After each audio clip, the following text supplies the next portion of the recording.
that's no problem. Right. So we're on take 3 now. Okay. Hey guys, this is Chris. I'm here with Johnny Arya. Johnny has been with DRC for a while. He's coaching this time one of the half marathon groups.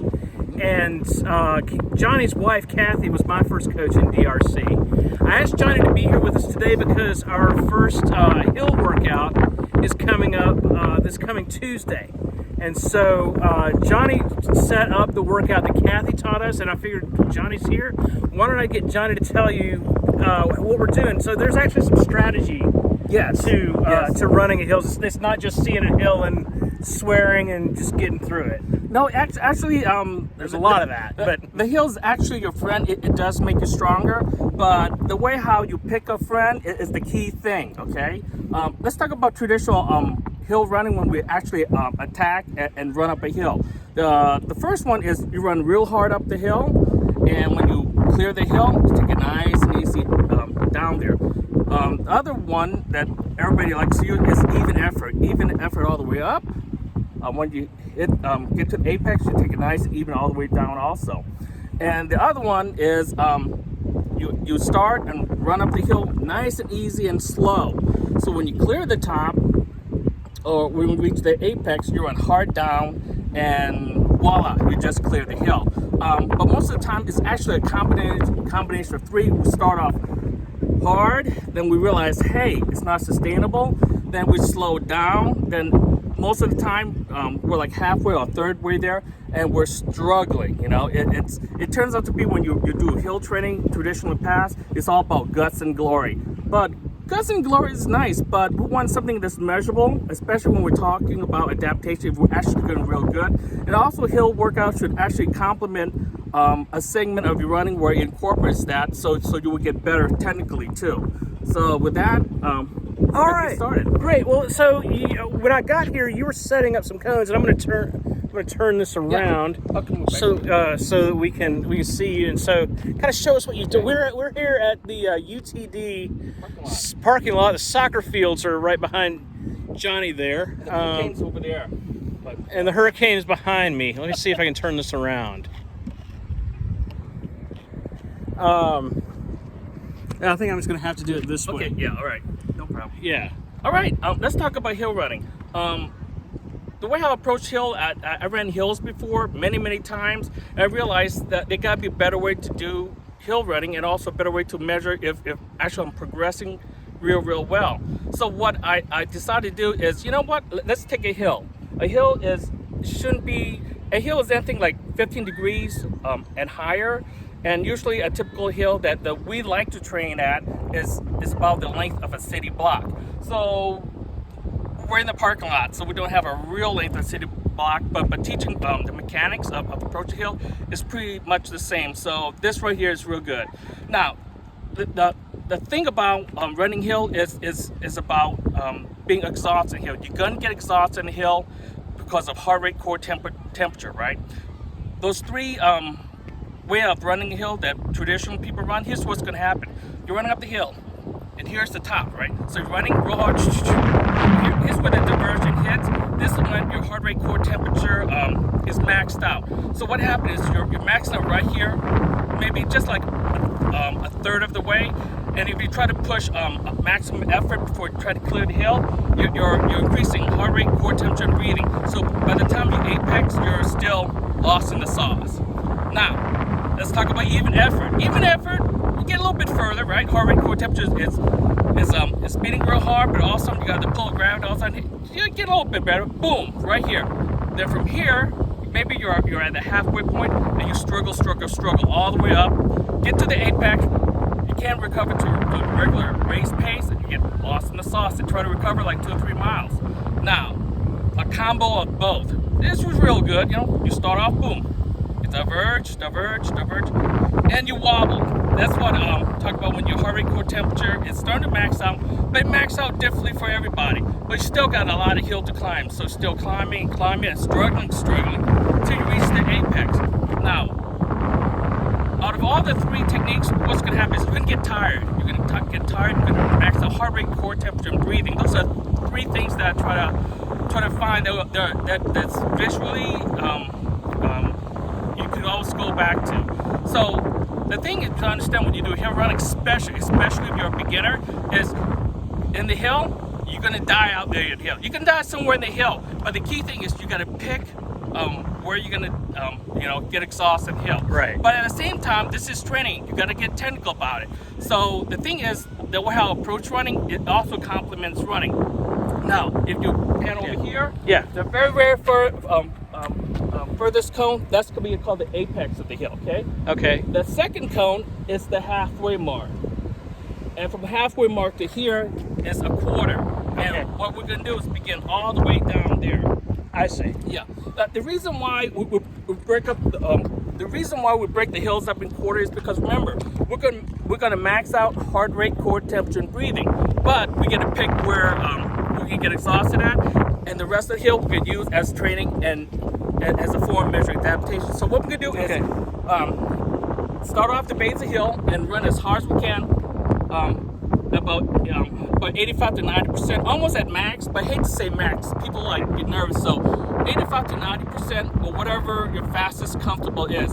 So when you start off and run to the first quarter, what's gonna happen is you're gonna get tired, right? Yeah. And once you get to the quarter mark, what you do is from the quarter to the halfway mark, you actually ease up a little bit, okay? And from the halfway mark to before your apex of the hill, you take as long as you need to get the heart rate, core temperature down before you apex. So the thing is, psychologically, when you're at the halfway point, if you're using running hard up the hill, psychologically it is so mentally defeating because you're trying to struggle and get up there, but your mechanics not real good because your physiology is overheating and your breathing is difficult to fuel the muscle, and that's where you struggle. So as you struggle, you're fighting really bad mechanics, try to get up the hill, but at the same time, it is so much energy that you're using. So when you try to recover it and go all the way back down, it's not fun. Yeah. And I just while you're talking about that, it's one thing that I really like to make sure the beginners know is, there's a point where you're starting to really feel your run. But then there's also that point where your body really is telling you to dial it back. Yes, and this hill does an excellent job of that. Also, one thing with this way of running hill, like remember what I say, you gotta complement your total run. Now, what I like best about starting at the base and pushing the first quarter at your most comfortable 85 to 90% is that it introduces you to the first time to speed work actually, but the speed work is a measurable amount where you feel the sensation of lactic acid threshold, just enough where you get the taste. You're gonna reach the quarter mark of the hill and you realize, oh hey, I'm pretty much done. And you dial it back.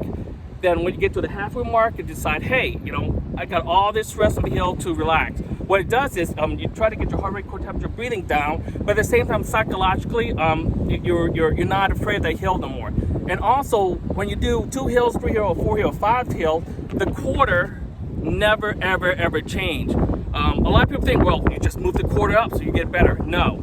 The reason why the quarter stays the same is because you got to teach yourself to push for lactic acid threshold. That's the only way you can get comfortable. Lactic acid is when you're feeling your muscle. When they say feel the burn, that's what they're talking exactly about. Okay. What lactic acid is remember you need energy, oxygen, and a spark to create for the muscle to twitch. To create forward movement. But the thing is, when you max out heart rate, core temperature, breathing is actually the oxygen part, okay? So when the oxygen is not keep up with the demand of moving that muscle twitch, the contraction, and there's no more oxygen, what happens is lactic acid acts as the oxygen in its place.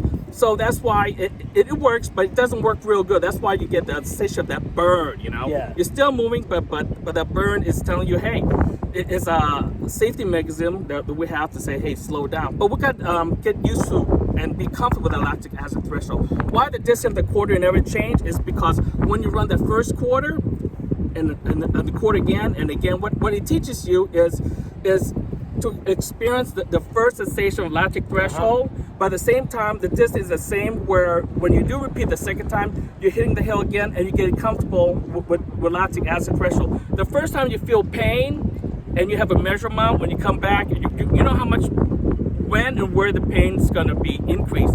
So what you do is you hit again, and you're just getting more and more comfortable with pushing, running hard, and that's the psychological part too. Most of the time, you just do it over repetitively. Try to get the physical part adapted, but the mental part, it's not there. So this complements both. But the key thing about the quarter is, yeah, it teaches you to get fast and approach the hill more technically, but at the same time, it teaches you to embrace speed and be comfortable with lactic acid threshold. The distance doesn't change. So what happened is, after you do it so many sets, you realize, hey, I know when I'm gonna get tired. If I push real hard at a certain segment of that quarter, I could maximize speed, velocity. And you do it over and over again, and you realize you still want to hit it. And the thing is, you're okay with pushing. Every time you push, to feel more lactic acid threshold, you get comfortable, and that's where your adaptation is with speed. But also the thing is, when you clear the first quarter, you know that by the time you reach the halfway mark, all you do is ease up. When you get to the halfway mark, you realize, hey, is my heart rate, core temperature, breathing okay? If not, slow it down. By the time you get almost to the top of the hill, if heart rate, core temperature, breathing is still not there yet, because sometimes you get big hills, slow it down some more. Use that last 5-6 feet to run as slow as possible, because when you clear that hill, you should be able to, boom, go back to race pace. So that's the reason why you get the psychological part. The quarter doesn't change, so it makes you really embrace and want to get that lactic acid threshold. Yeah. And every time you feel more lactic acid threshold, you push that pain level a little further. How it goes as a complete package when you run your race is, what's going to happen is the lactic threshold pain where you're used to, and when you're pacing, you realize, hey, this is not that bad, and I could push a little harder. But at the same time, when you run these quarters and the hill, you realize, hey, you know when heart rate, core temperature is taxed, but you realize, hey, you need to slow down. What it also teaches you technically and run the whole course is, it teaches you to slow down at the same time, while at the same time maximizing speed in the first quarter. So you get best of both worlds. Now with this hill right here, it's not that big, but the thing is, you could take that theory of that first quarter segment. Basically, when you get comfortable or you get a really big hill, what's going to happen is your body's going to adjust it and realize, hey, my heart rate, core temperature is going to tax out. I need to dial it down. It forces you to dial it down and make you self-aware to do it. Because most of the time, if there's no psychological training, along with physical execution and movement, we just push till we're completely exhausted and we can't go any further. Yeah, that's kind of rough for us now when we're doing all this virtually. When we're in the groups, that's a lot easier, Yeah. So, should we tackle it? Yeah, sure. All right, I'm gonna see if I can do this as a tripod. Okay. And let's see. And Johnny and I are gonna.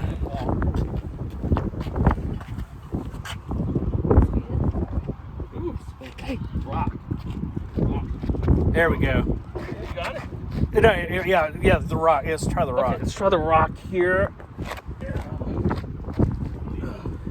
Let's see how big these GTD rocks are. Okay. All right. All right. So we're at the base of the hill, and remember, your heart rate. You want your heart rate. All right. Maybe we're not gonna do that. Okay.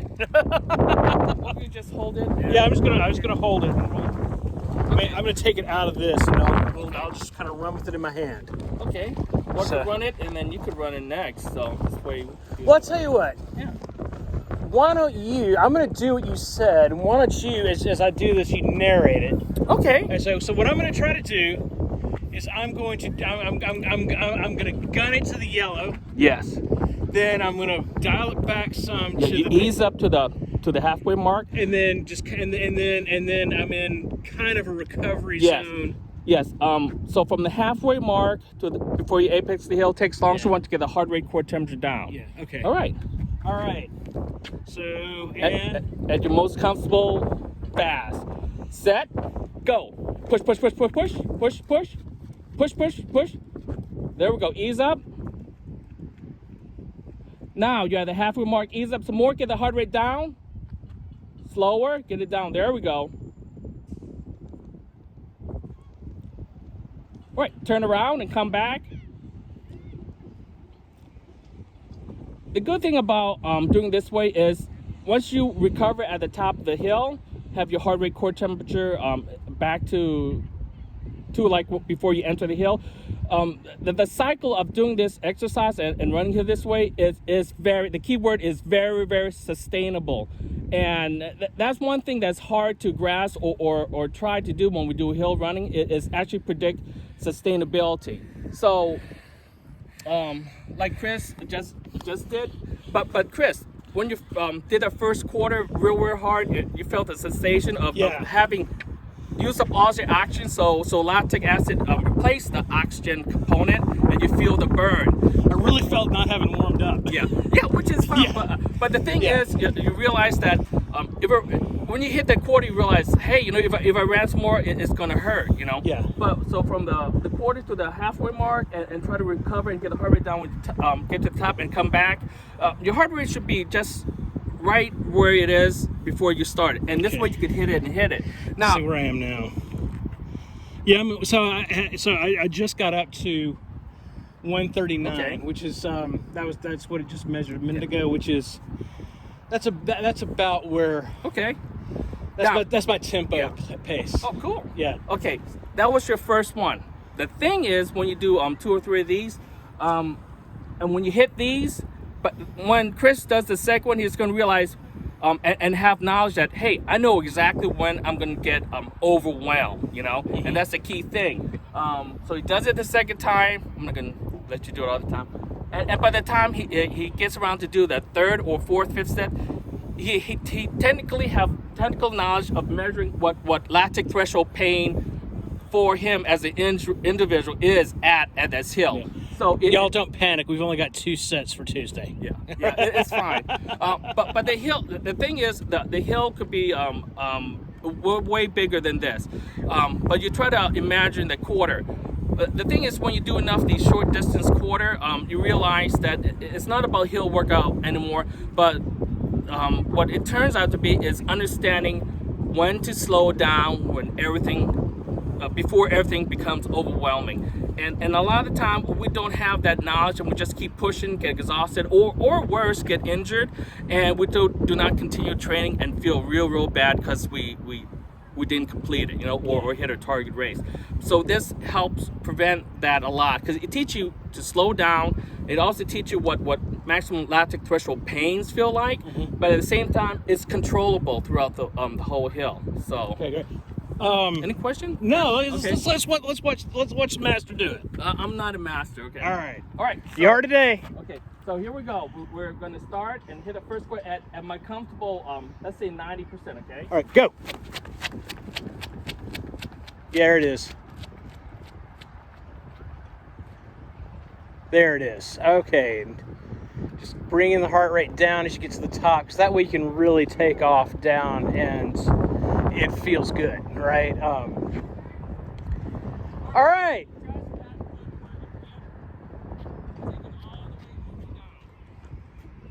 Now that's not what you're gonna do in a race. You're gonna come at me in a race.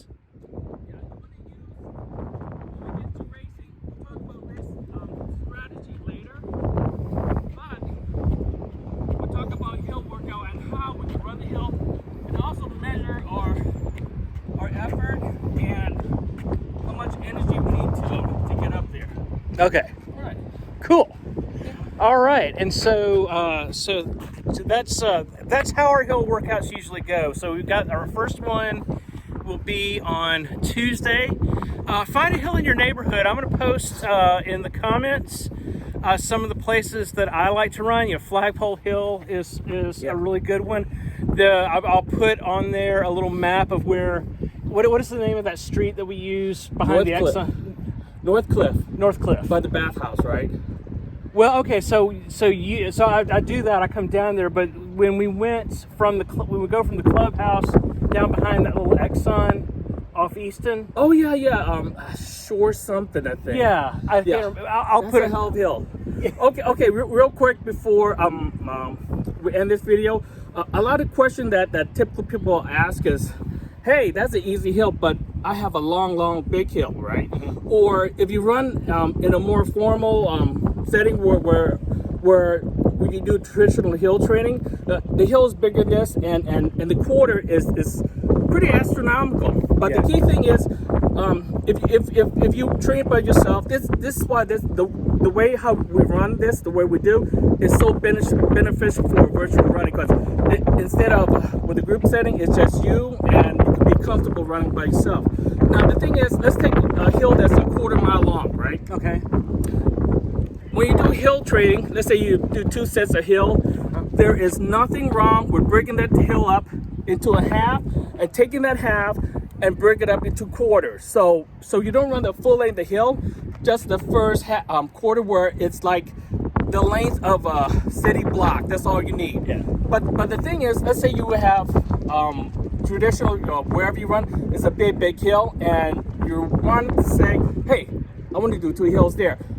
But the thing is, you break up the hill into the halfway, to half, and you just do, instead of 2 sets, you do 4 sets. Now, you're still getting the same kind of training, but you're breaking it up. Okay. But the key thing is that quarter, when you push hard before heart rate, core temperature, breathing is taxed out, you get comfortable with that. But the thing is, if you ran 2 hills and you never learn how to maximize lactic threshold pain, it's hard to get comfortable. And when you do hill workout, if it's 2 hills, 4 hills, you already measure where you're gonna get exhausted, okay? And you're not getting the good adaptation of being aggressive and knowing where you are when lactic threshold pain is. So you break up the hills in quarters, or how many sets to make that imaginary 2, which you think you should do. It's the same principle. You're running full hills, but the quality is that first quarter, Yeah. and the rest of the hills is easy. But the more you do it, the more in tune, and you can feel the time in your body to know when heart rate is high and how much time you need to bring it down. Yeah. And these quarters, and understanding this is real good. Yeah. The key thing is 2 or 3 weeks you're going to get adaptation, and when you try it again, you're going to see that, hey, when I first started, I know where I'm tired of that, but now when I do it, I know how much progress I have achieved, right? So the hill becomes measurable, and that's why I decided to do it this way. And this is a different, so I noticed when I started running, as I started gaining distance, I felt stronger. But when I started doing hills, I felt stronger in a different way. Yes. That's, and I don't know, are we using different muscles for it, or are we using the same muscles in a different way, I guess? Yeah, our form okay. stays the same, Yeah, right? The form stays the same. But what you're doing is you're running the same way, just a little faster in the quarter. Your mechanics stay the same. But what's different about this hill running is it forces you to think, to slow down when you have to. It teaches how to think and try to recover heart rate, core temperature before you clear the apex. How it works out in races, let's say you have to pass something, you push it real quick. Most of the push is what? A quarter of a distance that you need to get around the person. But the thing is, once you push for the quarter and you pass a person, how do you know, and how do you go about trying to slow down and recover where you recovered and go back to race pace? This will help you do that psychologically, but also at the same time, it's taking the psychological and the physical part and it's meshing together where it works in balance. And Great. it's not fighting each other. All right. Well, thanks so much, Johnny. So this is up. Remember, Tuesday is our hill workout, so go out there and grab it. All right. Thanks so much, Johnny. Great job, guys.